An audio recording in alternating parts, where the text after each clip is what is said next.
Happy vernal equinox 2024 and greetings, cherished members of the Mighty Imaging Special Interest Group, and a special welcome to all our wonderful colleagues from the AOPT and the APTA. Day is finally overcoming the night in Seattle as we Pacific Northwesterners are getting some sneak peeks out of the mist and gloom and finally get to gaze upon that capricious, cheeky yellow sphere that was partying way too much further down south for the winter. Tonight, we want to extend an especially warm welcome to our dear colleagues from the Federal Academy's Primary Care SIG and their president, Katie Albright, who lives and breathes the ethos of collaboration. The Primary Care SIG and the Imaging SIG are natural allies, and we share collective goals so vital to actualizing in our efforts to dismantle the barriers that keep us from actualizing our ultimate goals of autonomous primary care physical therapy practice. And what does that mean and look like? Well, a big part of that is to realize and normalize physical therapist imaging referral privileges and PT-administered ultrasound imaging. I'm Bruno Steiner. I'm the current president of the Imaging Special Interest Group for the APTA's Academy of Orthopedic Physical Therapy. And tonight we are so stoked to host High Point University's Dr. Lance Mabry, who will be reporting some fresh data from his most recently published observational study, Physical Therapist Awareness of Diagnostic Imaging Referral Jurisdictional Scope of Practice. He has also recently published Physical Therapists are routinely performing the requisite skills to directly refer for musculoskeletal imaging and observational study as well. I know I'm a broken record player about this, or in the parlance of the newer music, an endless loop. But if you haven't read it yet, I strongly encourage you to lift the rock you're trapped under and get to it. It's a great read and absolutely germane to what we're trying to achieve for our country's public health policy, our patients' well-being, and of course, our beloved profession in a nation beset by crisis-level physician and nursing shortfalls. I can't wait to hear from Lance. But as usual, I've got to get through a few business items for our Imaging SIG members and review our nation's imaging scorecard before we begin. And of course, spend a couple of minutes on muscus and diagnostic ultrasound imaging. Everybody knows that I'm going to grab any opportunity to bang on pots and pans to promote diagnostic ultrasound. I am an unapologetic, incorrigible, zealous, true believer of diagnostic ultrasound imaging in the hands of the PT. But onward. First off, we have a few membership meetings scheduled for April and May.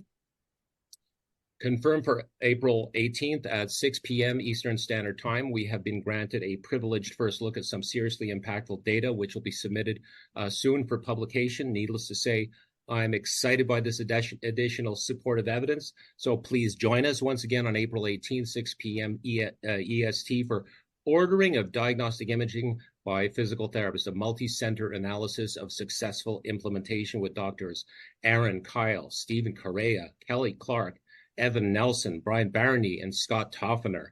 Please do not miss it, and do get your questions out for our panelists, and let's dig into the science and, of course, reflect on the possibilities ahead. On May 23rd, the legendary Dr. Tim Flynn will speak to imaging referral in Colorado State, where all kinds of developments have been happening and are happening right as we speak. And the cost of, and he'll be talking and speaking to cost savings physical therapists bring to public health when we are integrated as primary care practitioners. Beyond that, I think we're going to take a summer break. We've got plenty of guests that we'd love to invite, but I think for June, July, and August, we're going to take a little break, and then we'll rejoin in afresh in September. And if you want to check out our previous membership meeting recordings, just navigate to our Imaging Special Interest Group page on the AOPT website, not the APT website.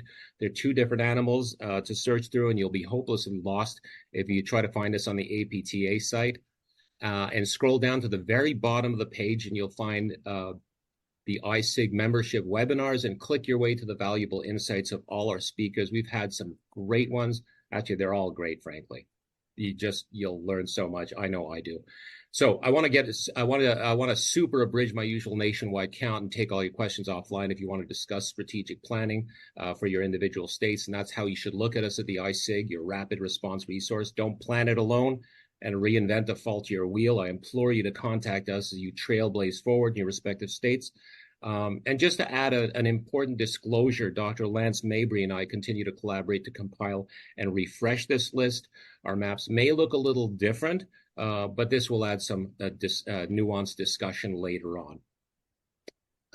So in dark green, we can order everything. In light green, we can only order radiography, but I have a sneaky suspicion that's going to change. There's a real appetite for the full realization of imaging referral. Arizona, for instance, I'm in contact with Brian Schmitz, the APTA president of Arizona, and they've passed imaging as well as ordering tests by 30-0 in the Senate, and they just got out of committee in the House by a vote of 6-2. They don't think they're going to get test ordering through, but they definitely feel like they're getting the rest of the imaging through. So that's going to turn, crossing fingers, but it looks really good. So that turns deep green. So let's go to the grays.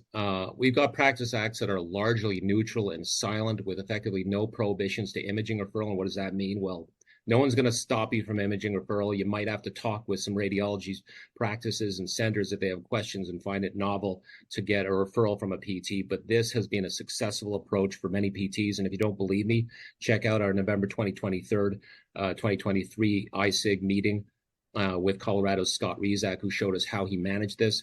Really turns out that imaging referral is a bit of a nothing burger, even though the issue seems to generate some real catastrophization and weird deep-seated insecurity in some of our colleagues. So please check it out and lose your fear. In red on the map, most alarmingly, these states in red have explicit language against PT-directed imaging, and these are real setbacks. These states are going to need tough legislative battles to make any gains moving forward. Once again, I'm going to express my concern about the decision makers who got us to this point and might be, frankly, out of step with current realities of the physical therapy profession and education. Plainly speaking, I'm really concerned that they might be inadvertently or purposefully hamstringing our ability to serve the public's interest in the face of physician and nursing shortages. I think we have a real opportunity to marshal the vastly under-leveraged skill sets of the primary care physical therapist. And I worry that some decision makers may be unwittingly blowing it for their licensees as well as the public. So I'm going to state again unequivocally that I think the time's come for our deliberative bodies to reflect our professional realities, and we should be paying more attention to this and making appropriate changes and selections in our state board members as we move forward. I feel that everyone in our audience should probably apply to be a state board member. You certainly have the experience and the wisdom. I'd love to see stuff like that happen. And I think you're all great. You have all the qualities to do this. So if you ever think and have a hankering to do something like that, please go ahead. Anyways, currently there are 6 states that are in hot pursuit, literally have rulings that are basically waiting in the wings here. I can't tell you the states' names. They want to keep that kind of secret.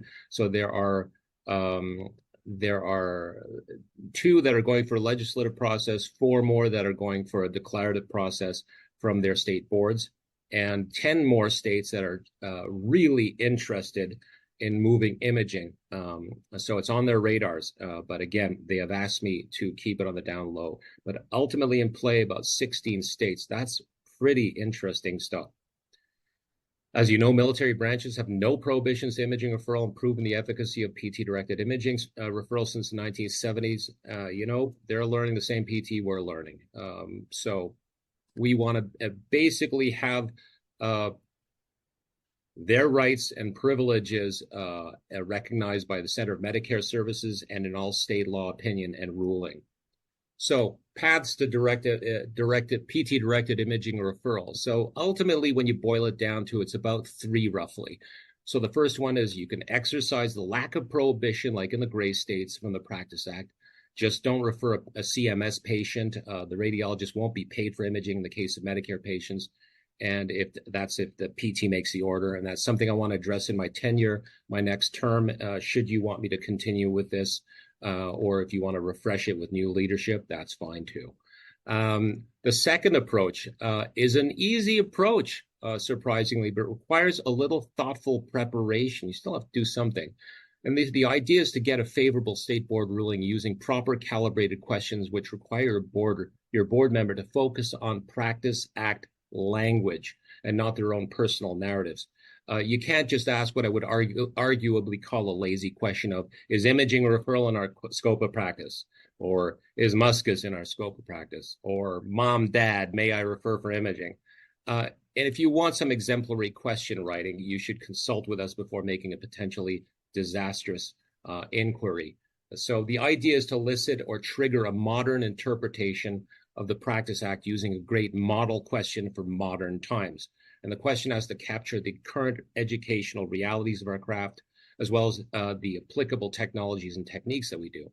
So it also has to take into account the public that we serve in the context of ever worsening physician and nursing shortfalls in a society of underserved and aging population. So the inquiry itself has to be ultimately providing context, evidence, precedent, and then a clever question. So the question should inform as well as provoke thoughtful responses as free from bias as possible. So we have examples for you, so please don't reinvent the wheel like these two poor gentlemen on the right, convinced by the genius of their novel four-sided wheel. Otherwise, you'll commit a really unavoidable self-inflicted wound and will then be forced to remedy it with more difficult legislative approaches. And to this end, we've actually just finished a robust document, which will be circulated to all members of our nationwide state boards with all the current evidence. This is a great document. Document will provide answers to hot button issues and a one-stop shop of background evidence and institutional support for PT administered imaging, referral, and even ultrasound imaging in the hands of the physical therapist. We'll be distributing this through the iSig and through Justin Elliott and his APT at Governmental Affairs to the state board members, as well as individual APT state chapter leaders across the nation. I remind everyone that this is a living document, and it'll include new evidence as it comes in. So Bill Boysenalt, who just released some great study with Charles Hazel, we've already got that included in this manifest, not manifest, but in this paper, in this resource document. So back to the third legislative initiative is the hardest max preparation. You're going to be facing recalcitrant, calcified, well-funded adversaries and rivals and lobbyists. And you're going to you have to be ready to face the platitudes and the boogeymen and anecdotes that they present. Largely, these lobbies function in an evidence-free and evidence-poor environment. What's interesting is our physical therapists are starting to show their mettle in this, and they're sick and tired of the BS, frankly. And what's neat about it is it's such a lazy approach by our opposition. They come up with the same yarns, and they're just letting us prepare better and better.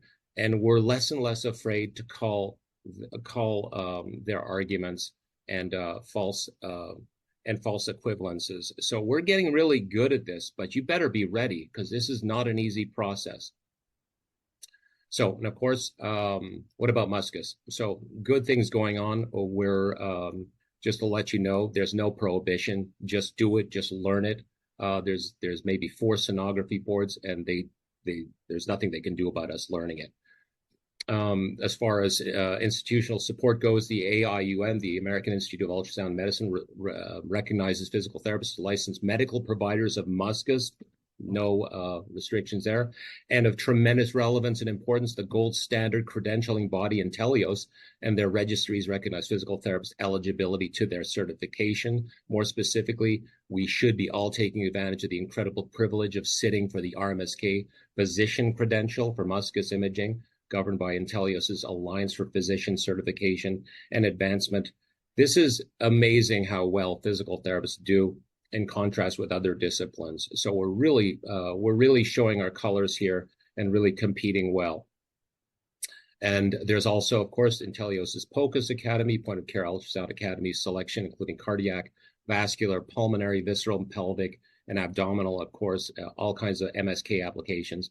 These are much easier to work for than the RMSK, but know that I want you all to basically work for the RMSK because that is the emperor of all of these certifications.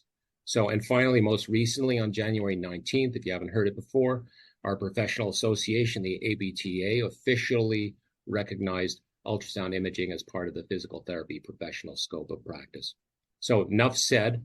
I want to get to the main event and the reason you're all here tonight. I'd like to introduce you to our AOPT Imaging SIG Scholarship Award recipient of 2024, our friend and colleague, Dr. Lance Mabry. Lance is among the staunchest, vocal, and effective advocates for physical therapist imaging referral privileges. But it really doesn't just stop there. Wherever there's a fight for our professional relevance, whether it's about imaging or reimbursement and everything in between, Lance will be there. Lance, we're indebted to you, and we all deeply appreciate what you do for the cause. I would like to recognize our dear colleague, Lance Mabry. Here he is with North Carolina's U.S. Senator Bud. I love this pic. It's emblematic of Lance's zeal as a relentless advocate who nurtures his political alliances and relationships. And with that, I would like to stop my share, and Lance, take it away. All right. So thank you. Wait, I think it's sharing. Yes, it's sharing. Okay. So thanks everybody for coming. We have some absolutely heavy hitters in the chat tonight. So thank you for all for coming. I actually modified my presentation a bit based off of Scott Rezak's presentation a couple of months ago. So if you didn't see Scott Rezak's presentation talking about how Colorado got imaging, it was really just a fantastic discussion about his journey and how he ultimately got into the advocacy space and got imaging passed in Colorado. And so today, instead of just giving you the facts about our latest paper, I'm going to use Scott's model, and I'm going to talk a little bit about my journey. But ultimately, we're going to be talking about the latest study that we just released. And I want to also thank my colleagues. I think Aaron Kyle's on the chat tonight. Thank you so much for being here. Our Imaging SIG Vice President, Brian Young, was also a co-author. Dr. Riley, Dr. Ross, Dr. Gisselman, and Dr. Goss. This study would not exist without all of them. So thanks so much. And thanks again for High Point University is my employer. So thank you for all they do to get this, to keep me rolling. So this is our new paper. It's in JMMT, the Physical Therapist Awareness of Diagnostic Imaging Referral Scope of Practice, an Observational Study. If you haven't seen it, if you don't have a link to it, I'm going to have this scan me later on. You can use your phone. It'll go directly to the paper on JMMT. So if you can't get your phone pulled up now, no worries. It's going to be again later on. So essentially, I'm going to be talking about how we ultimately came to this study and what kind of inspired me in this direction. So a little bit of background on me. So I was a physical therapist in the Air Force. I went through U.S. Army Baylor, where I learned from great minds like Dr. Joe Moore and Dr. Mike Ross, among others, Dr. Childs, and essentially teaching this diagnostic imaging, the primary care model. I believe that Dr. Bob Boyles was my imaging instructor when I went to Army Baylor. So I took that from school, and I went out and I put that into practice in multiple clinics. So my first primary care clinic that I established was in Afghanistan. That was I was out of school for 2 years. I showed up, and everything in Afghanistan was referral based for physical therapy, believe it or not, in a combat zone. In a combat zone, I couldn't see a patient without a referral. And it was ridiculous because we had patients coming off of convoys. They were only in theater for, they were only at the base for a couple of hours.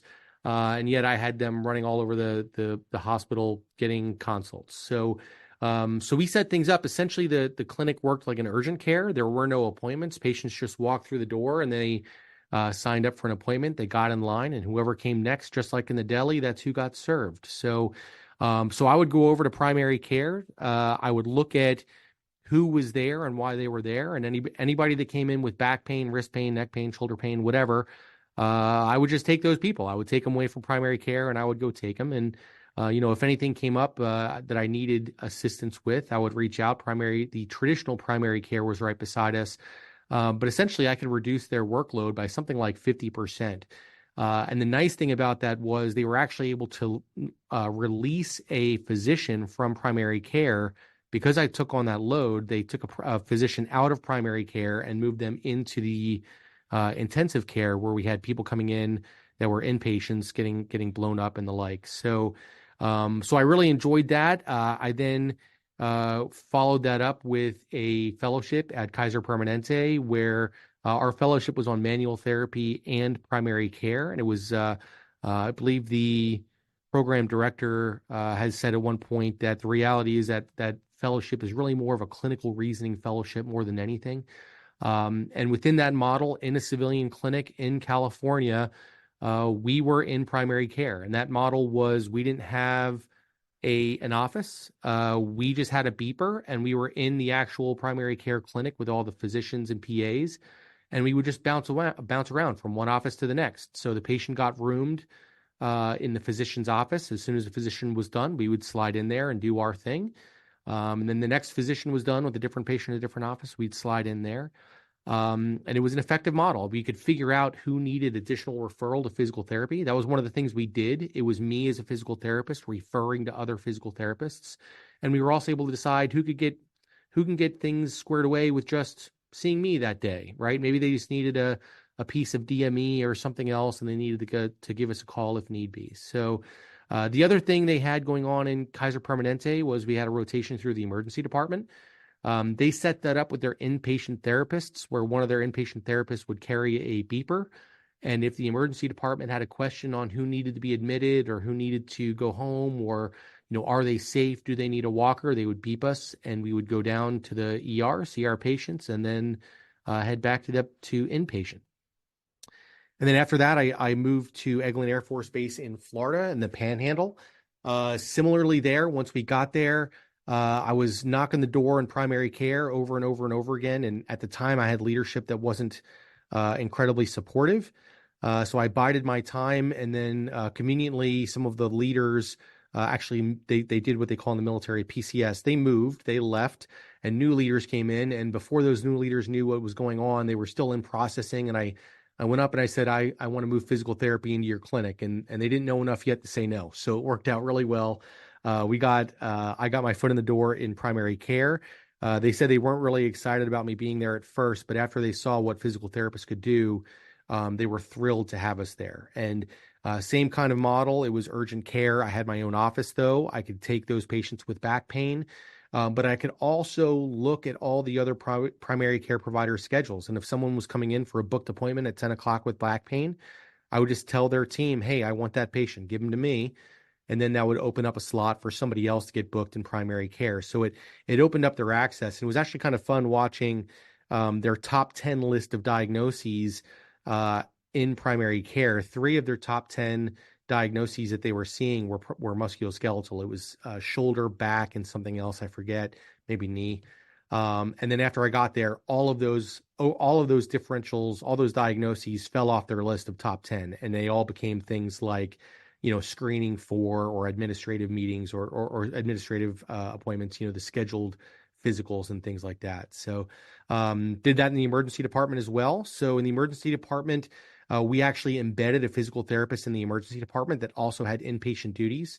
So she would sit in the emergency department, and everybody that came in with back pain, neck pain, shoulder pain, whatever, she would take them. And then if we didn't have a whole lot of inpatients at Eglin, but if we had an inpatient, she would leave the emergency department, go do her inpatient stuff, and then come back and live in the emergency department.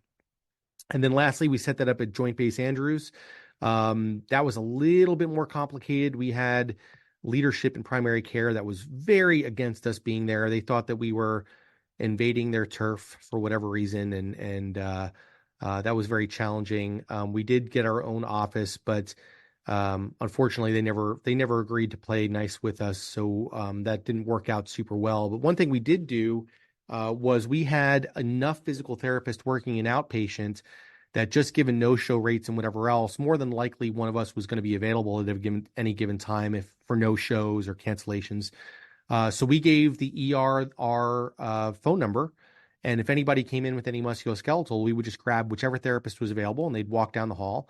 And one of the last patients I saw in the emergency department at Andrews had actually fallen down the steps at Air Force One. So it was a young healthy guy. So I know they have videos of President Trump and President Biden both falling down the stairs. So even young healthy people do it. There's no shame in it. And unfortunately, the guy separated his shoulder. So we had an AC separation. So it was just a matter of stabilizing him, getting him splinted, and then getting him the follow-on care that he needed. So in these roles, why am I telling you this? So in these roles, essentially what I saw was I was able to see how the healthcare system is set up. And it kind of reminds me of family circus, right? The patient walks through the door and they say, I have back pain, or I have knee pain, or I have whatever. And they go through all this rigmarole, right? They get, they have to make a phone call to get nurse triage. And then from there, they go to primary care, and primary care says, I don't know, try this, try the Motrin. And then from there, they try the Motrin. It doesn't get them better. So then they go back, and primary care says, go to get an x-ray. And they do that. Then they come back, and primary care says, oh, no, go to pain management. And pain management's like, I don't know why you're here. So then they send them to neurosurgery, and you watch the patient go around this journey, this gauntlet through the healthcare system. And you're like, man, if I could just be inserted into this journey, I could make this a straight line, and we can eliminate all these stops along the way, and I can get them what they need. And if they need a referral to a surgeon, I can get them there. If they need imaging, I can get them there. Not saying that these other places are bad. I'm just saying that they don't need to hit every single one of them along the way. We can streamline this and make it better. And we saw this over and over and over again with success in the various clinics we were in. So ultimately in 2018, I left the military, and, I came out, and this was kind of my, I believe statement. So there was that TED talk with the gentleman on leadership, and he talks about, nobody ever won office by talking about all their 10 policy solutions. They come out and they win by saying, this is what I believe, and this is how we're going to do it. So, my belief statement was, we're the best prepared profession to operate in this space. There is nobody better trained than us to conservatively manage patients with musculoskeletal conditions or musculoskeletal mimics. We are doctorally trained neuromusculoskeletal experts, and we need to embrace that role. Orthopedic surgeons can't do what we do. Primary care providers can't do what we do. We are the best at what we do, and we need to stop apologizing for it. Beyond that, I found that when I got to the civilian sector, I was shocked at how little we were being used in the civilian sector compared to the military. I knew it was less, but I just was, it was unbelievable to me how much less. And beyond how much less, it was also unbelievable to me how little appetite there was from physical therapists to achieve our full potential. So this ultimately made me decide, well, I'm out of the military. The Hatch Act about politics no longer applies to me. I want to be an advocate in this space. I want to get us to be able to order imaging. And so my first attempt, I got with then Representative Budd, and this is me with Representative Budd as election party in 2018, maybe 2018, sorry, shortly after the military. I had no idea what I was doing. I just figured I'd go and I'd meet and we talk, and I talked to Representative Budd about diagnostic imaging. We need to get diagnostic imaging in physical therapy. We need to increase our scope of practice. And Representative Budd was very kind, but he said, that has nothing to do with me. That's a state level issue. I'm a U.S. congressman. That's a federal thing. If you want to work on imaging, if you want to work on scope of practice, you have to do that at the state level. So I became very acutely aware that I didn't know what I was doing. And I even see this in the space now. I'll see physical therapists going after U.S. congressmen, to increase Medicaid. Well, Medicaid's not a federal thing. It's a state thing. Like you're barking at the wrong people. They have no influence over that at all. So I was like, okay, well, I need to learn more about this. If I'm going to be in this space, I need to learn more. And I leaned into, I had an incredible mentor in the president of the American Physical Therapy Association of North Carolina, Mary Kay Hanna. She was the vice president at the time. And she had a very similar journey. She retired from the military. She got in the civilian sector, and she was very frustrated that in North Carolina, we could not pursue spinal manipulation. We could not perform spinal manipulation without a referral from the physician.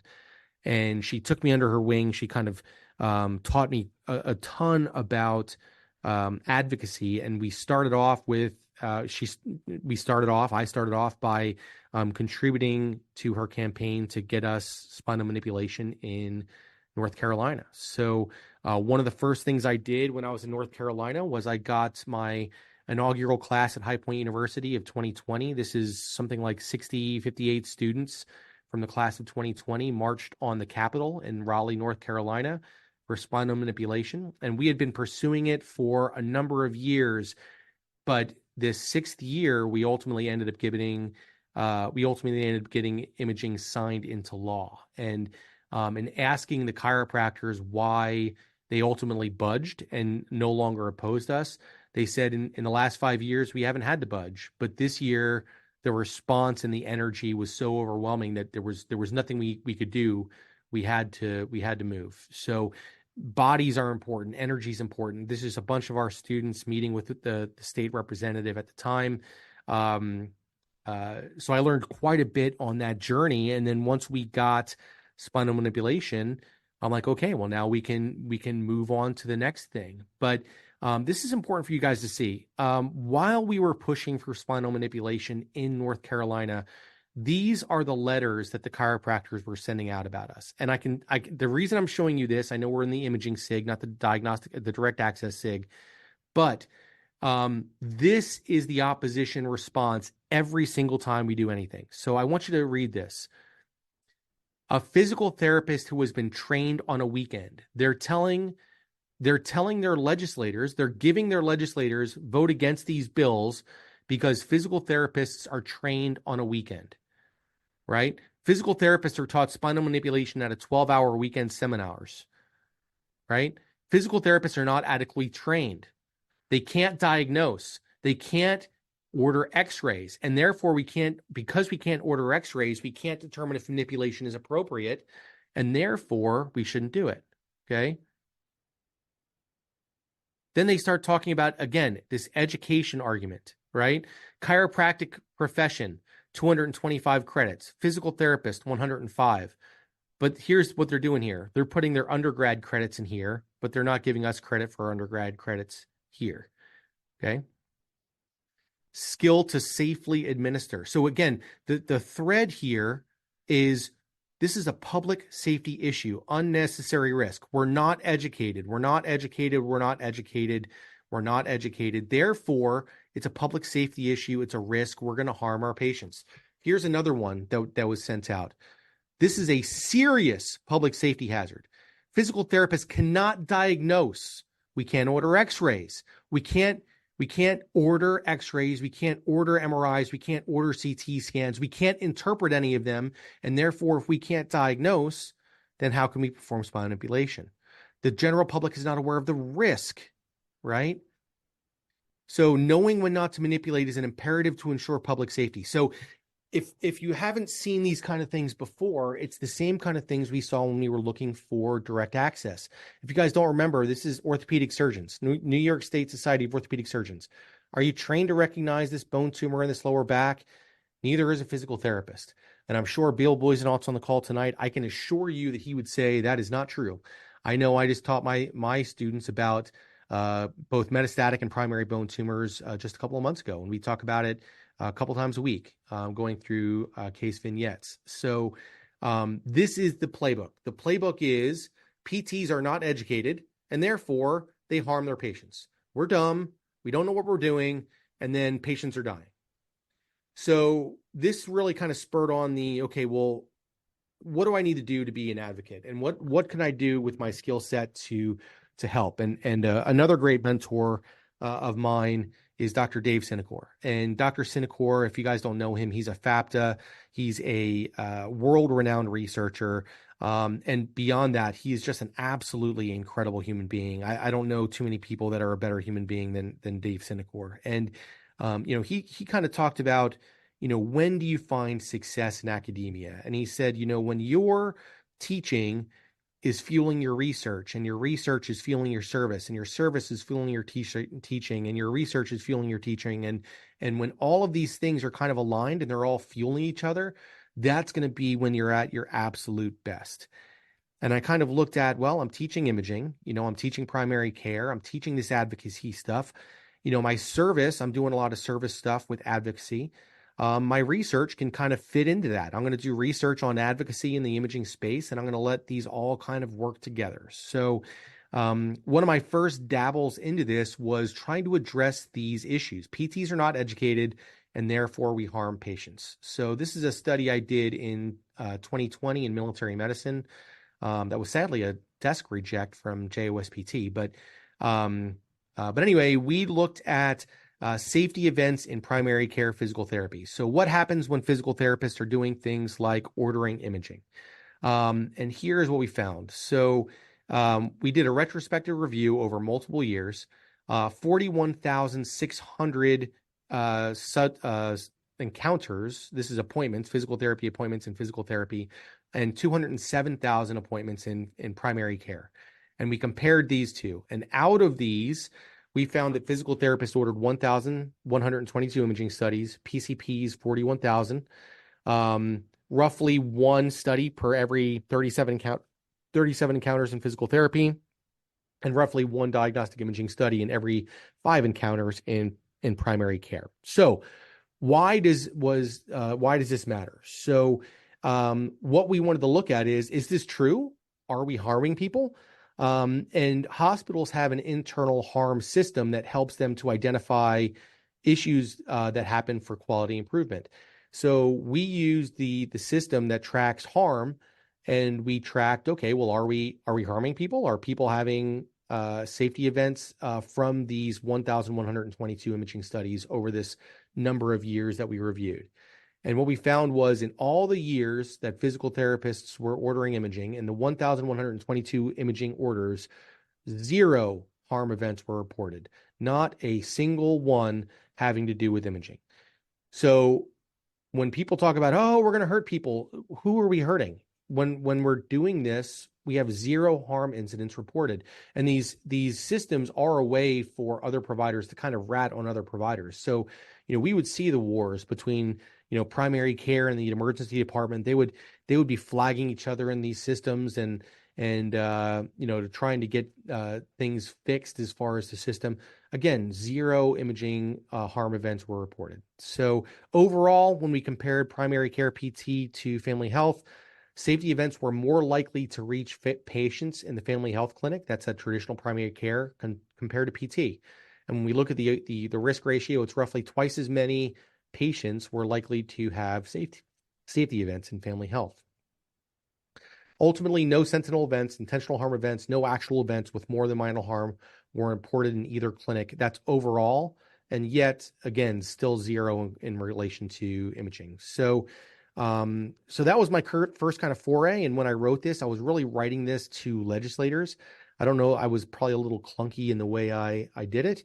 But then I went on to different advocacy roles within the APTA. So I took on a role as the key legislative contact. Then I also took on a role, now I'm running the state, North Carolina, as the federal affairs liaison. And in these roles, I've gotten to work with legislators on both sides of the aisle. So now Senator Budd, he's a representative in this picture, but now Senator Budd is a Republican. This is Representative Kathy Manning. She's a Democrat. It doesn't matter, Republican or Democrat, we need to get over that. We need people on both sides of the aisle to be on our team as physical therapists, and we need to stop doing this partisan stuff that we've been doing lately. And one of the Senator Budd's been a great mentor to me in this, and we invited him to High Point University in 2019 to talk about dry needling and some other things. And at that appointment, at that meeting, he said to us, one, he said he was going to support our legislation, and he co-sponsored a lot of legislation for physical therapists. But 2, he said to us, Republicans and Democrats agree on like 85% of things, but those are not the 85% of things that are on the news. And the news is only going to put on those 15% that they disagree about, because that's going to be what sells commercials. And that was such an epiphany for me in that moment. That was such a transformational statement for me in that moment that I was like, okay, so there's 85% of middle ground that we can find and we can work on. And there's pathways on how to move things forward. So again, I started leaning a little bit more into the advocacy. And one of the things I found was that there is actually a roadmap on how to get things passed. And I had no idea that this existed, but this is our roadmap in North Carolina. Each state has their own roadmap. But right here, it says In order to get something to be allowed into the scope of practice, it has to be routinely taught in educational programs or in continuing education programs, and it has to be routinely performed in practice setting. That's the roadmap. That's the solution. That's the answer to the test. This is what we need to show the world that what's going on, at least for North Carolina. So now we have this roadmap. Okay, well, entry-level education, continuing education, routine practice. So we already know about entry-level education. I'm not going to bemoan this. I did this a year and a half ago on this same venue in the Imaging SIG. So, but ultimately, yes, we know that diagnostic imaging is taught in DPT programs. We know that there's an educational recommendation from the SIG that's getting updated right now by Dr. Young. We know CAPT guidelines mandate diagnostic imaging. We know that Dr. Hazel and Dr. Boisenalt et al. Just did their study in 2024 in JOSPT.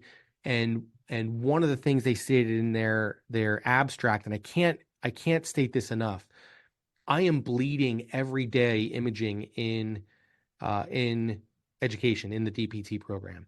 I'm doing what I can for other DPT programs, but what's very frustrating is my students will then go off on their clinical affiliations and they'll say things like, hey, my CI told a patient today that he wouldn't review the imaging with them because he is, quote unquote, just a physical therapist, and that's not what physical therapists do. Or I'll send a PT, I'll send a student out and, they'll say, oh, well, we don't look at imaging here. That's not what we do. We only get the radiologist report.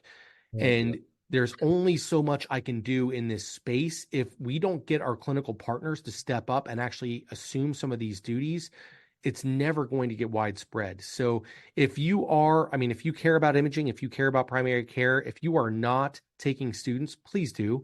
Please find a way to get these students into your clinic so you can show them the way. If you're already taking students, take more if you can.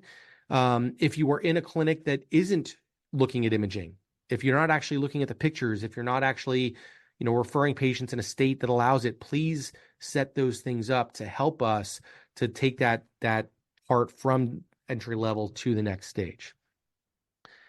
Okay. It also is squared away on the NPT. Again, entry level education. The Rundle study talked about where we're seeing it with continuing education, right? Obviously, we have it in our residency practice. We have it in our fellowship practice. We have it in our, this is our IFOMT, right? Our IFOMT requirements. Then we look at what about, again, residency and fellowship? What about, also in our board certifications, it's a mandatory part of the board certifications. So clearly, these continuing education programs are out there. So we're already doing the roadmap. We're already doing all these things. We need to continue to publish in this area. But ultimately, the other thing that's cool with this is you can actually see the roadmap. When the legislation is written, it follows that roadmap. So that roadmap I just talked about right here, this one, right? This is the solution. This is the answer. At least in North Carolina, every state's a little bit different. Entry-level education, continuing education, routine practice. This is what we have to show. And then we get into these states, we can actually see that roadmap playing out in the legislation. So check this out. This is Wisconsin. Who qualifies to order to order imaging? First of all, physical therapists that hold a clinical entry-level doctorate or a transitional doctorate. There it is. I hear over and over and over again that the DPT has done nothing for us. You are not reading the board rules, or you're not reading the scope of practice. It is written into law over and over and over and over again in imaging, in direct access, in other things, that this clinical doctorate has moved the needle for legislation. So if you don't think DPT is a big deal, it's a big deal, right? And if you know anything about when you start writing lists of things, the first thing is always the most direct path, right? I offer, I want students to do this assignment. This is the way I want the assignment done. If you can't do the assignment this way, I'm going to give you a couple of other ways to do it, but this is the way I want it done, right? So the order is important. So DPT opened the door for us. That kicked down the door. Then the next one, issued a specialty certification from the ABPTS. Again, it's being tested in the OCS, in the SCS, in the PCS.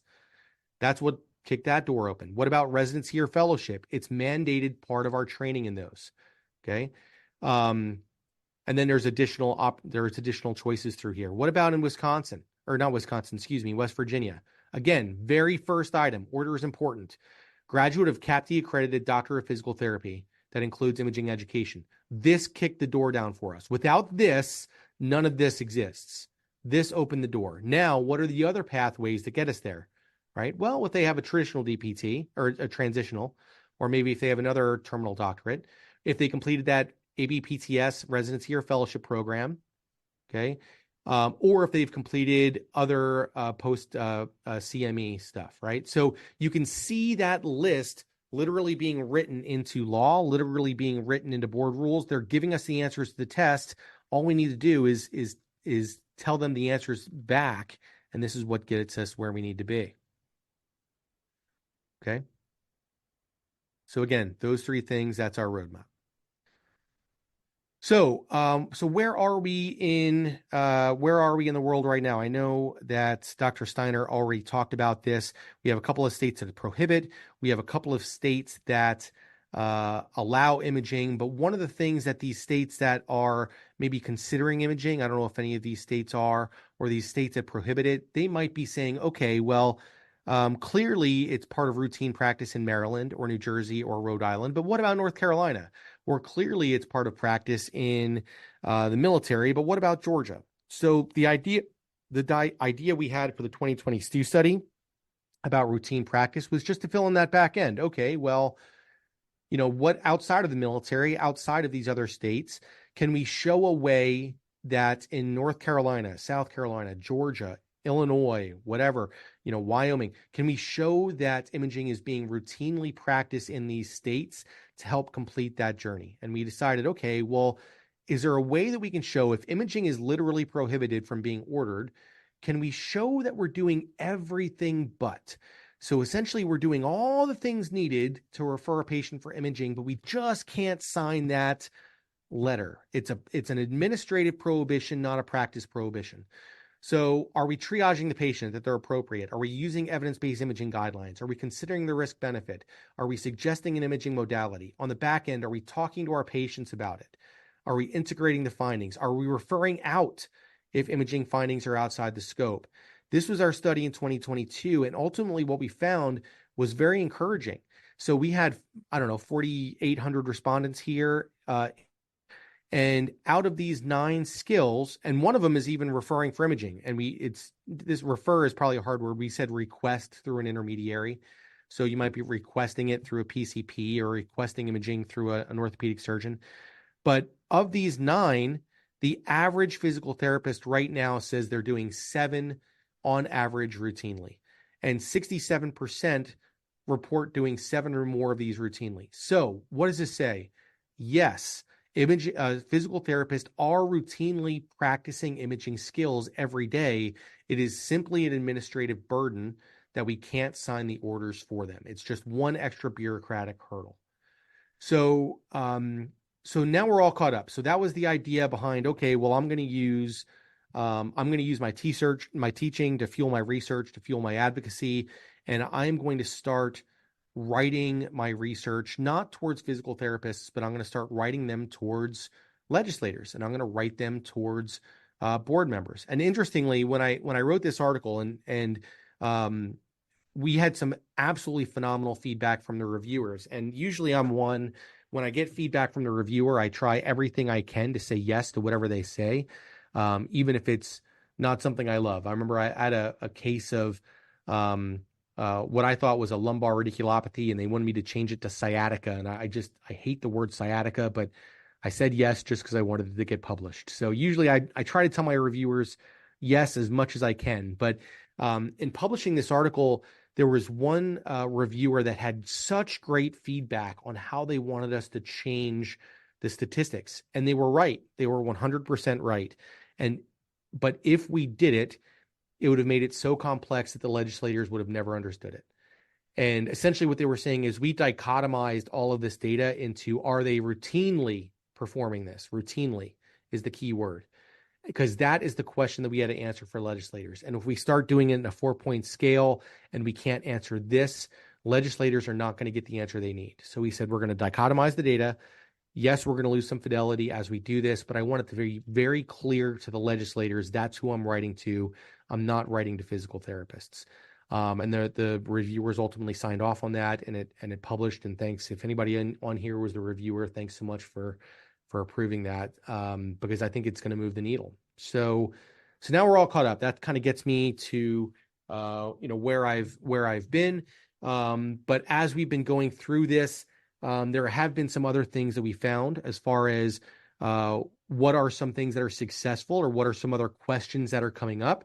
Dr. Steiner talks about, the more we answer their questions succinctly, the more they come up with crazier ways to say no to us that are easier to refute. So one of the things we found was that it was a compelling argument in one state that the legislator voted for direct access, that the law, that the representatives, the senators voted for direct access, and that legislation beats out the board. So the board cannot do something that opposes the law. The law trumps board rules. And essentially what they said was, is imaging an ipso facto limitation on direct access? So if I'm seeing a patient for what's an ankle sprain, but might be an ankle fracture, and I can't order the x-ray, does it stop me from seeing ankle patients because I can't send them from imaging? And the board said that this was a compelling, or the board said that this was a compelling argument that they couldn't oppose imaging because they would ultimately be opposing the legislators on direct access.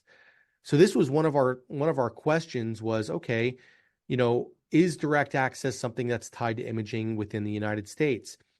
The other argument that's being made by boards and legislators are that things are going to be the wild, wild west. So they're not concerned necessarily about the appropriateness. Dr. Kyle has crushed life in that space. But instead, what they're worried about is, oh man, we're going to have all of these additional people ordering. Is there going to be enough availability for x-rays? Is there going to be enough availability for MRIs? Is there going to be, a backlog and all these things? What happens when all of a sudden 250,000 physical therapists in the United States start ordering imaging?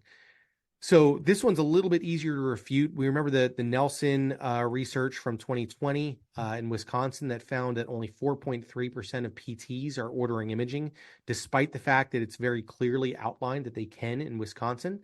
In our study, only 6.3% report that they are ordering imaging. So we do know that it isn't this widespread issue. But the question is, one of the questions we had with this is there a reason why it's not widespread? Why isn't it becoming more widespread? Are people scared to use it? Do they not know how to use it? Is there problems with setting up the referral process? What's happening there? And then looking at, again, tying direct access to diagnostic imaging. This is a study that we did a few years back, and it published in Physiotherapy Research International. And we were looking at other nations that pass direct access.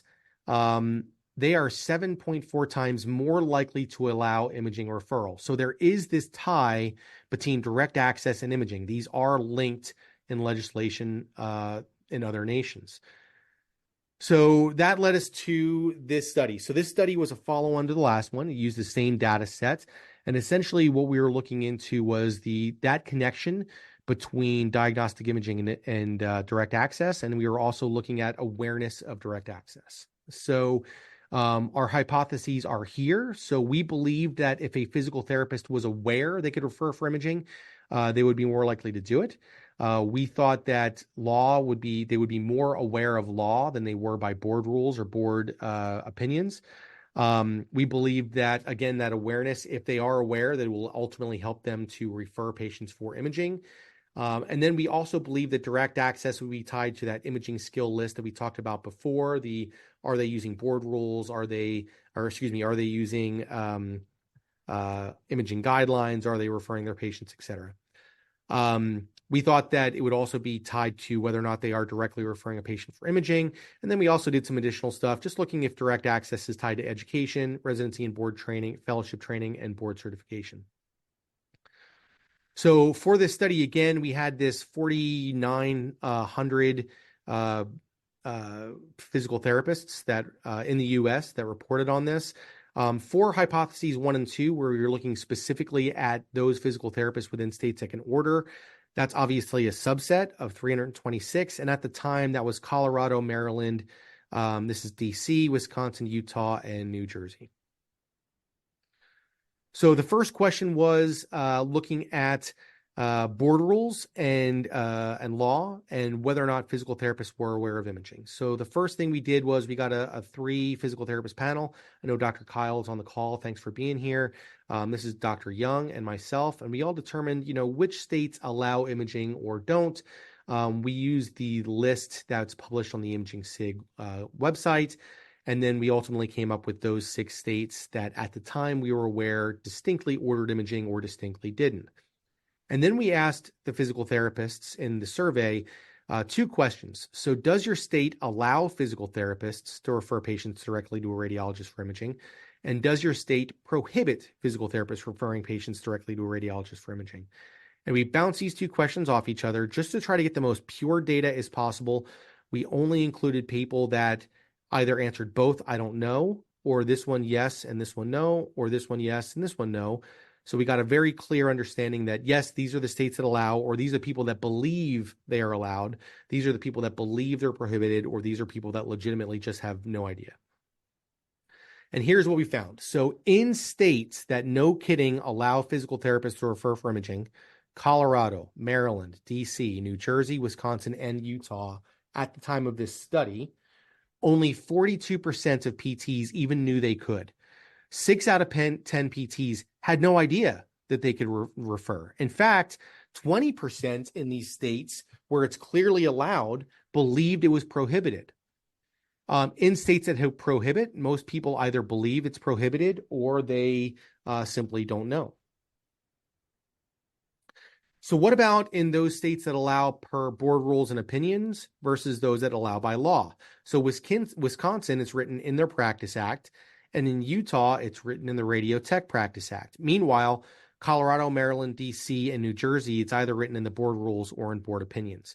And what we found was in those states with legislation, that is where the bulk of awareness is. 71% of people in states with it in their legislation are aware that they can. 3 out of 10 either don't know or think it's prohibited. But those with it in their board rules, or those of it in their board opinions, they don't know. And one of the things we found out on the back end is a lot of these board rules and a lot of these board opinions aren't even published on the board website. You can't even find them. Even people that we know they exist and I'm trying to find them, I can't find them anywhere. So why aren't they there? And why don't we have the state chapters beating down the door to get those listed so everybody would be aware of it? The other thing we wanted to look at is, okay, well, if PTs are aware, does that drive practice? So roughly 44.5%, if they believe it's allowed, will ultimately practice imaging referral. They'll send their patients to a radiologist for imaging. Those that don't know or incorrectly believe it's prohibited overwhelmingly will not refer their patients for imaging, as you can imagine. So this does have a moderate effect. If you're a G.I. Joe fan, they said knowing is half the battle. In this case, they're wrong. Knowing is roughly 45% of the battle, but it's pretty close. Then we moved on to direct access versus imaging skills. So the question that we asked for direct access is a frequency question. How often do you evaluate new patients in a direct access scenario? Daily, not daily, but more than 3 times a week, which is essentially 4 times a week, 2 to 3 times a week, once a week, less than once a week, and never.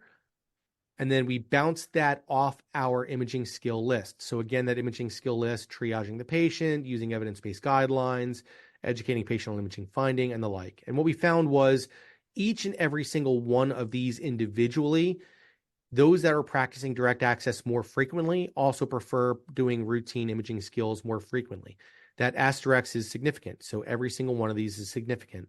When we take an aggregate score of all 9 of these and we score it, are they doing 7 out of 9 routinely or 6 out of 9 or whatever, that correlation gets to fair. So again, the more people are doing direct access, the more they're using imaging skills. What's important to say here, and this is something that Dr. Young has been very adamant about us talking about here, is this is not saying that imaging skills only lives under direct access. Imaging skills are bigger than that. However, in a direct access scenario, those imaging skills take on an even more heightened role, and it is key to being able to practice direct access competently.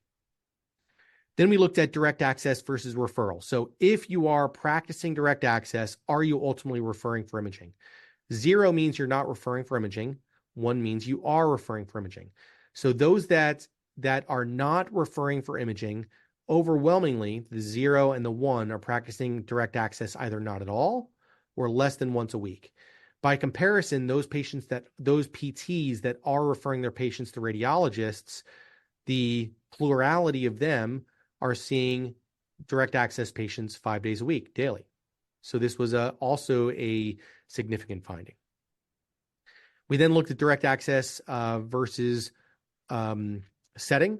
So sports, very high. I don't think anybody would be surprised by that. Orthopedics, very high. I don't think anybody would be surprised by that. Acute care and SNF, low. I don't think anybody would be surprised there. The one that was high that surprised me was pelvic health. And in talking to those in pelvic health, they said that the reason that pelvic health has such a high frequency of direct access is not necessarily because direct access lives there, but more because they're struggling so much to get the word out to physicians to refer patients appropriately. So they are not getting referrals adequately, which is driving this direct access model up for them. We looked at direct access versus experience.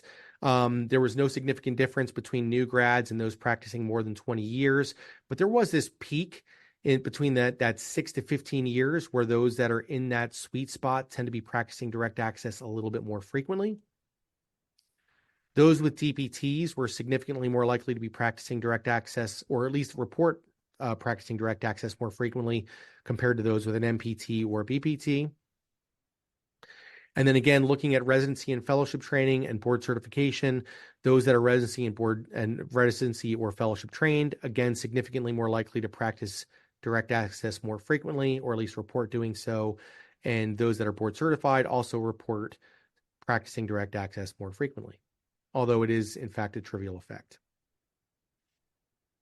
So ultimately, what are we taking away from this? So the law was in fact more impactful than board rules. And what does that ultimately mean by silence? I think one of the things we've been talking about in the Imaging SIG for a long time is that silence is going to be the mecca, and it's not. In talking to people in PT, they insist that they're silent, and therefore they can order imaging, but they don't want anybody to know, right? So how do you order imaging if you don't want anybody to know? Who are you going to order it to? Are you going to order it to radiology centers, but you're not going to tell them that you're ordering it to radiology centers? How do PTs even find out about it if we're not allowed to talk about it?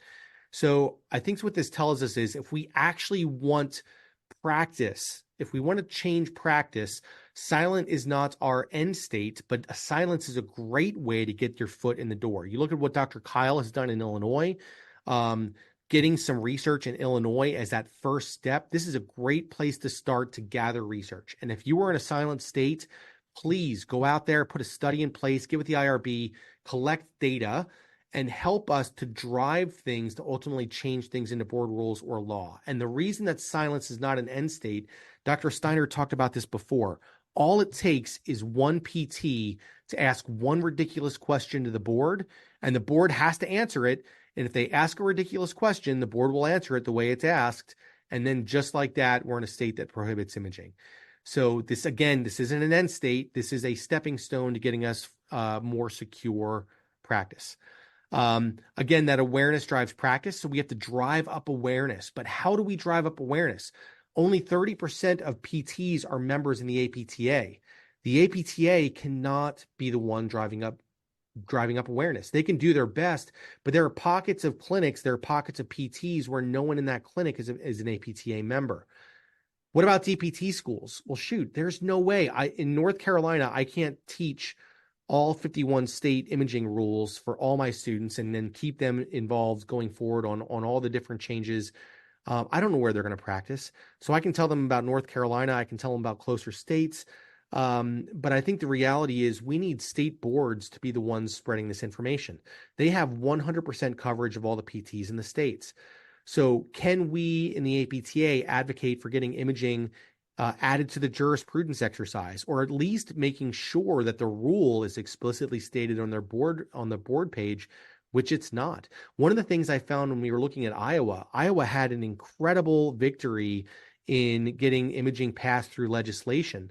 But then when I went to the state board for physical therapy, it wasn't even in there. The legislation the legislation that was on the board was from years ago. They never updated it. So now everybody, even though it's passed in Iowa, everybody's studying this old legislation that says that they can't do it. So we need to get this stuff up there. All right. So again, rehashing all the things we talked about, right? Direct access, imaging skills are important to direct access. Therefore, if the legislator has passed direct access, limiting imaging is an ipso facto restriction on direct access, and the board cannot do that. They cannot oppose the will of the legislature. So additionally, awareness is low. Let's partner with state boards, right?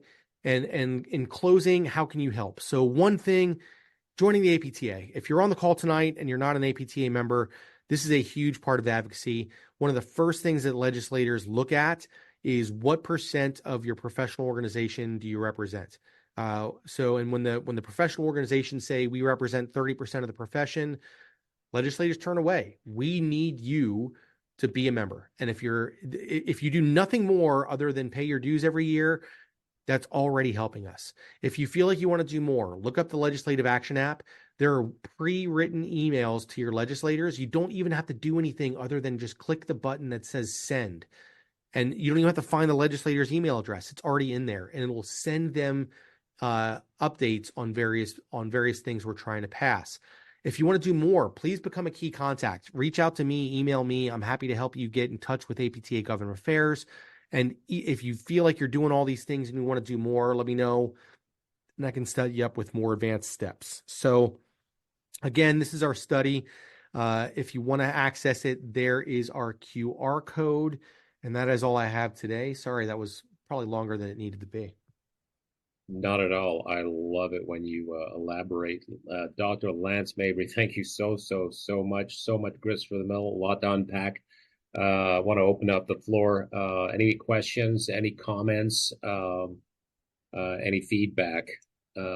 Annette, Karam, would you? Do you I'm just clapping. Oh, you're clapping. God, I need. My God. Well, that's yeah. Anybody? Bill had to leave just a few moments ago. But any questions for Dr. Mabry? You know, it's funny you mentioned. We've got. All I got is Stout 64. What is who are Yes, you? sir. So my name's Sean Stout. I'm an Army physical therapist. So Dr. Mabry, I appreciate you, giving the lecture here this afternoon. My question, I actually did up front here. I was the chief of rehab and internship director at Fort Bliss in El Paso, and I actually had one of your students come to me, Allie Hamilton. Oh, she's incredible. Yeah, she commissioned. Yeah, so she's Exactly. Fort Moore is where she told me she's at now. So I texted her. Maybe it's been about a year ago now. But my question is, if you're likely familiar with the musculoskeletal imaging competency exam, just kind of what are your thoughts on that, and where do you see that fit into the advocacy for both maybe direct access but also imaging privileges? Yeah, that's a great question. I know that is Troy Burley's work. He has that copywritten. So because it's copywritten, I've never really seen much of it. It's behind lock and key. So I know he has invited me on. We actually had a couple of research projects set up to get things rolling. And right as we were going to roll on, essentially we were going to do a pre and post. And the idea behind this was we were going to do we were going to test students before they got their imaging education on that competency, and then we were going to test students after they got their imaging competency. and show that essentially we would expect that the grades would improve. And then we were going to use that to kind of show that, yes, in fact, students are getting this entry-level competency, and then we can use that towards our advocacy. Unfortunately, right as we were getting that rolling, we had the IRB submitted and everything else, and then COVID hit. And then we weren't allowed to do any studies. They shut down our IRB, they shut down our research.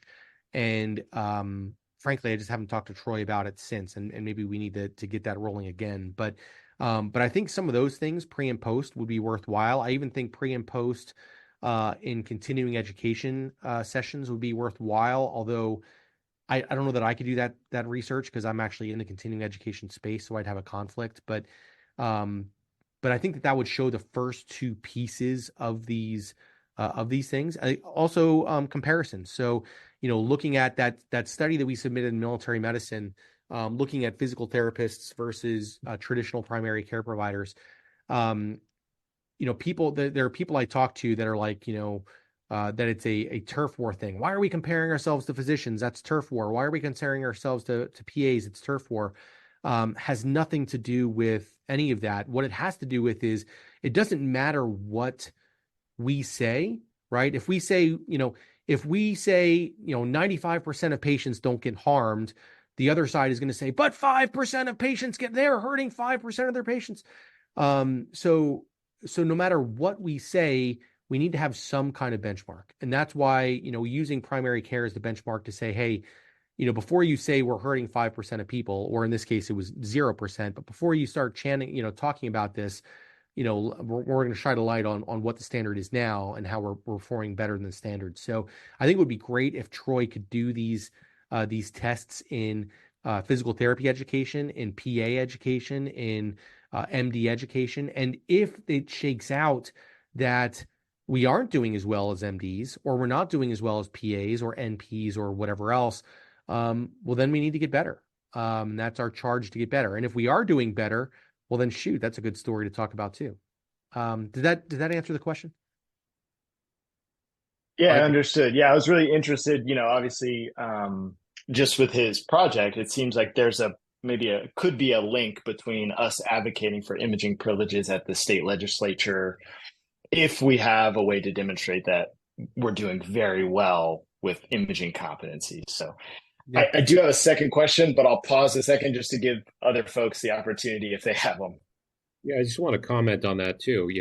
I've heard that objection to the idea of, oh, that's turf and blah, blah, blah. How many decades have we faced people kind of comparing our abilities to other people? Then all of a sudden, when we're willing to up and say, okay, test us. And then all of a sudden, oh, no fair, crying a foul. It's such BS, frankly. And that's why, there's a concern that, God forbid we show pointy elbows or get a little kind of, frankly, not letting any other profession run their suck on us, as I love quoting you, Lance. But yeah, this politics is it is a game of give and take and horse trading, but it's also a bit of a knife fight. And if you're not razor sharp in that room when people just come at you with like the chiropractors, I mean, look at this stuff that they brought up, and the orthopedic surgeons with these really intimidating stories that you've got to get your rebuttals on, and you've got to have the evidence. And that's why I think comparisons are a great idea. I don't mind it at all. I think that's the way forward, frankly, and I hope we pursue that. The ACR in Iowa, victory in Iowa. Remember, Dr. Corey Zimney basically said, somebody asked for an ACR, American College of Radiology, opinion on whether they should pass that bill or not for total imaging privileges in Iowa. And they basically gave evidence that showed from JAMA 2015 that that because NPs and PAs showed that they're overutilizing radiography, that they can't condone physical therapists doing it. So completely evidence-free. This is no evidence. This is unscientific. They totally committed a false equivalence with us. Luckily, Corey was just absolutely kind of ruthless with the answer. Said, "Oh, we agree with that study. We're a doctoral profession, and we know what we're doing." frankly, NPs, no offense to NPs and PAs, but that's master level. You can't equate us with that. And the legislators were okay with that explanation. So you've got to, you got to defend yourself. And to that point, Lance, this is what we want to plan for next. Ultimately, it's a lazy playbook that they're playing with these anecdotes, and frankly, and if we're going these legislative, if we're going for the holy grail, which is legislative initiative, we really have to be very, very, very, very aware of the arguments, and we have to literally role play the answers. Mm-hmm. But there's not that many objections. I mean, it'll probably be about 10 that you have to be razor sharp on and get ready to say, do you have any, that's very interesting. We appreciate your concern for your public. And this is all about the patient, blah, blah, blah, pablum. And then say, do you have any evidence to support your worries?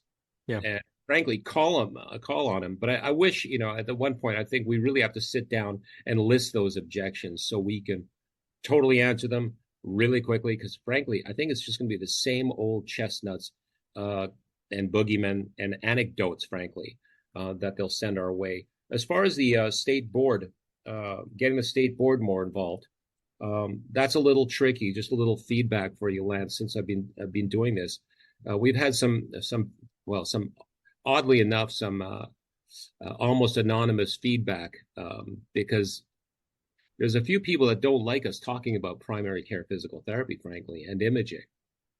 And I actually kind of checked a little further into it, and I realized, wow, there's some really militant state board members that carry a really archaic narrative of what they think physical therapy should be. So that's why I always say, it's time to have some board members that really reflect our reality. So yeah, things to think about. Let's ask that next question that you had a part 2, I believe.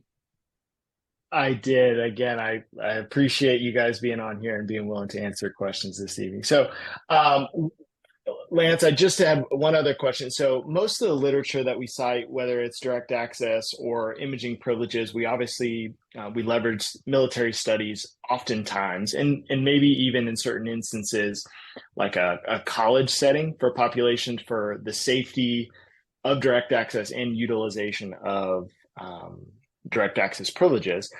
My question, where there seemed to be a void to me in research, is in direct access setting or maybe imaging settings where maybe the average age of the population was somewhere in the neighborhood of 50 or higher. And that's to me where, we can really justify the safety of what we do if there were some projects demonstrating that physical therapists were leveraging direct access imaging privileges in a population that maybe is more likely to have comorbidities. Because the argument that I always, hear from citing some of the studies that you cited was, well, the military is a young population, right? The imaging that we're referring for is trauma, and that's easy, like somebody, fractured. But the imaging, based on like a cancerous lesion, that's a little bit more difficult and challenging, but it's highly unlikely in the populations that we've studied in the past. And so my question is really, are you aware of any projects that are ongoing in that practice setting where the age is a little bit higher? And if not, I think that's okay. That's just where I think maybe we need to push this and maybe go just to demonstrate our capability in that setting. Yeah, I mean, well, so a couple things. One, cancer is actually pretty easy. So we start looking at there's a lot of research on cancer and imaging. The biggest precursor to that is a prior history of cancer.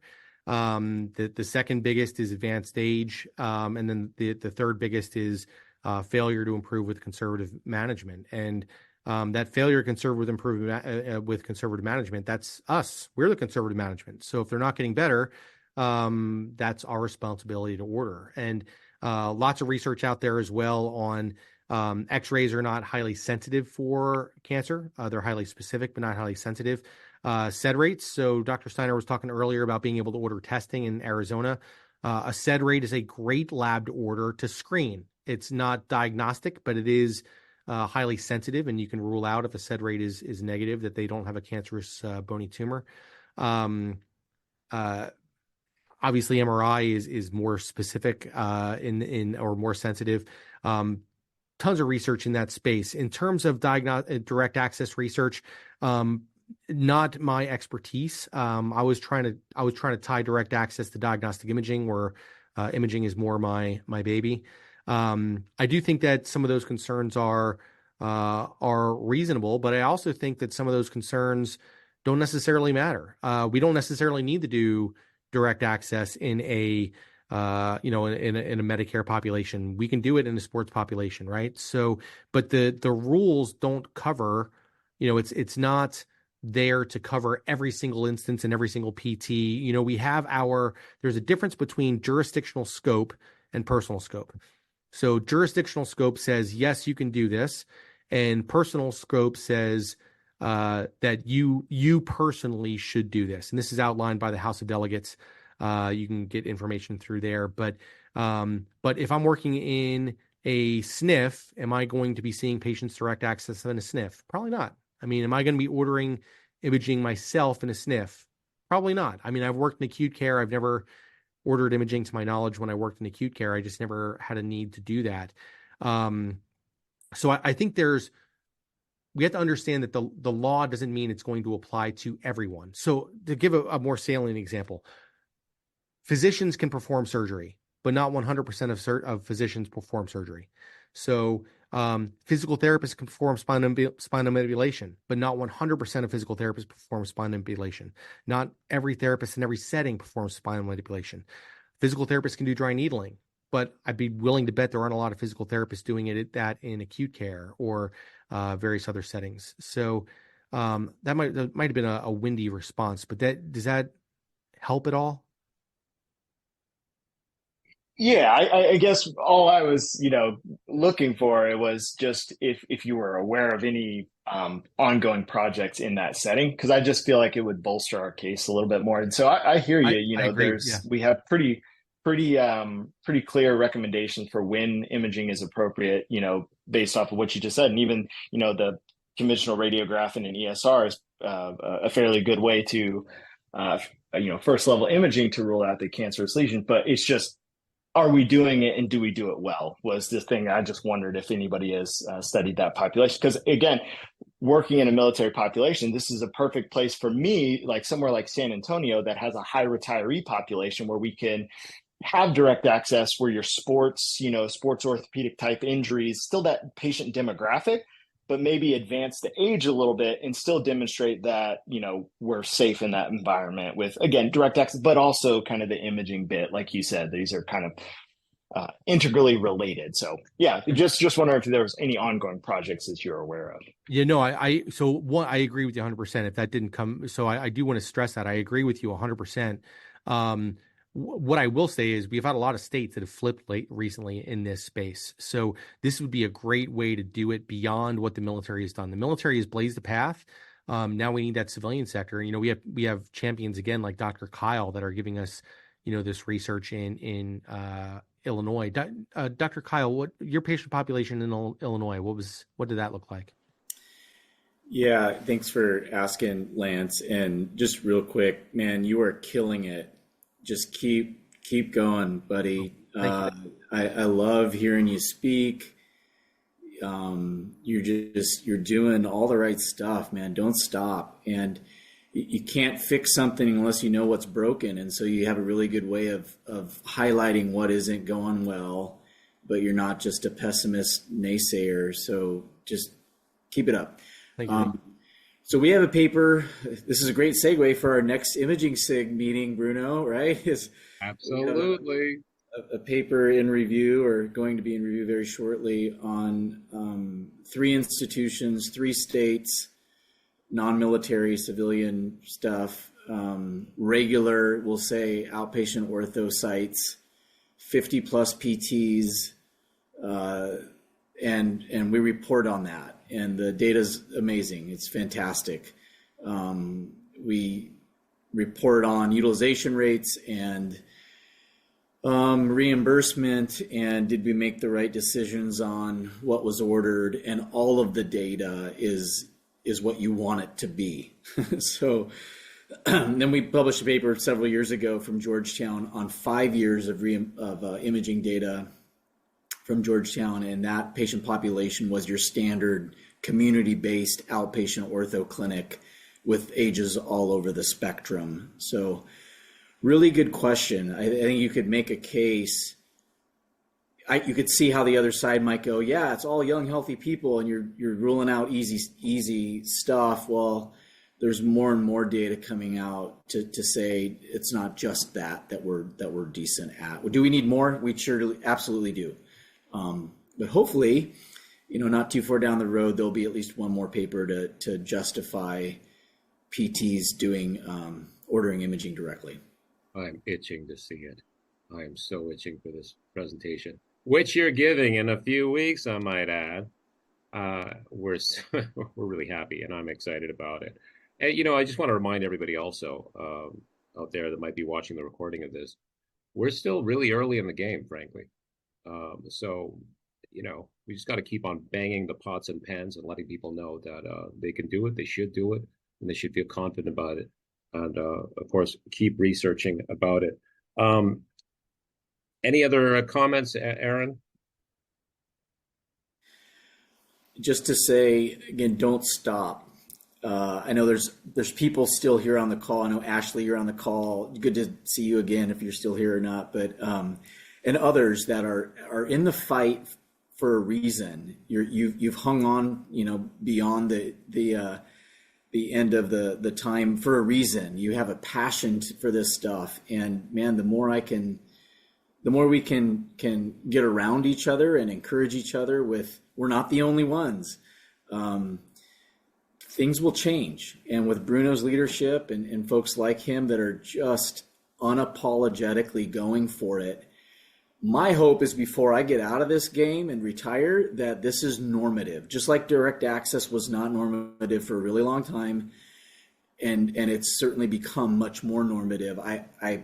My hope is that imaging referral becomes extremely normative for entry-level practice before I die. So that's my goal. Yeah, I think it'll happen. I just want one comment on the whole oncology thing. And my colleague, Dr. Mark Krimmel, is also an RMSK. We work with a hematologist oncologist, and they think they are completely confident physical therapist abilities. They're asking us for imaging referral suggestions.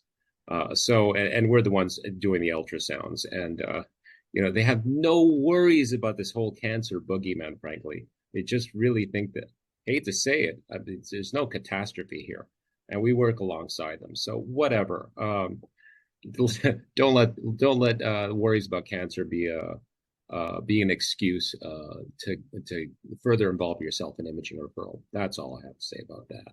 So, anyways, any other questions? For Lance Mabry.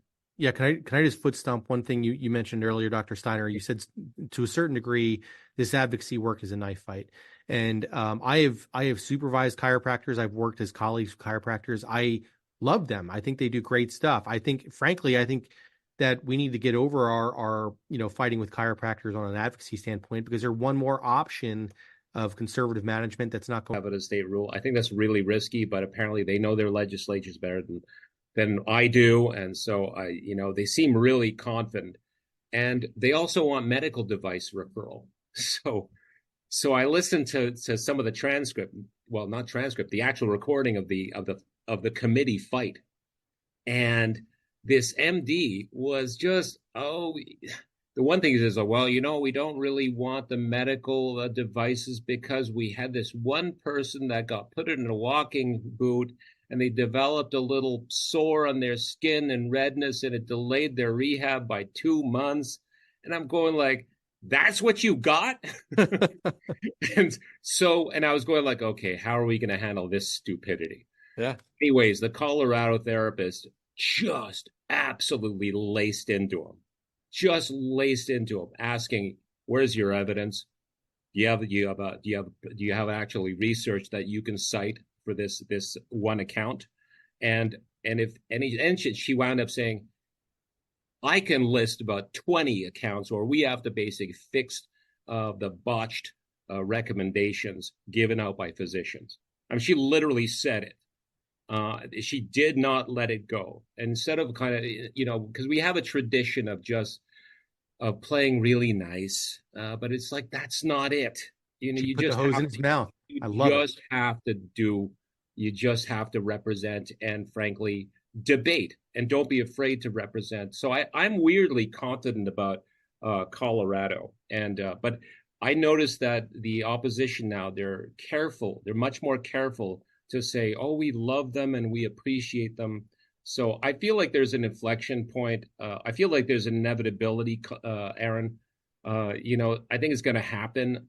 The way I'm seeing that, so I get all the calls coming in. I'm going like, wow, this is really taking a life. People have a real appetite for it. But there is resistance from, frankly, I hate to say it, old guard. I'm old guard. I'm 61, but kind of always been a rebel. But anyways, I think we're going to great places with people like you, and I think we're going to take this. I think we just have to, we're early in the game, but I see an inevitability, so let's just keep at it. So I'm just going to say, hey, Dr. Lance Mabry, Aaron, thanks for joining in. George Bennick, thanks for hanging in there, showing leadership.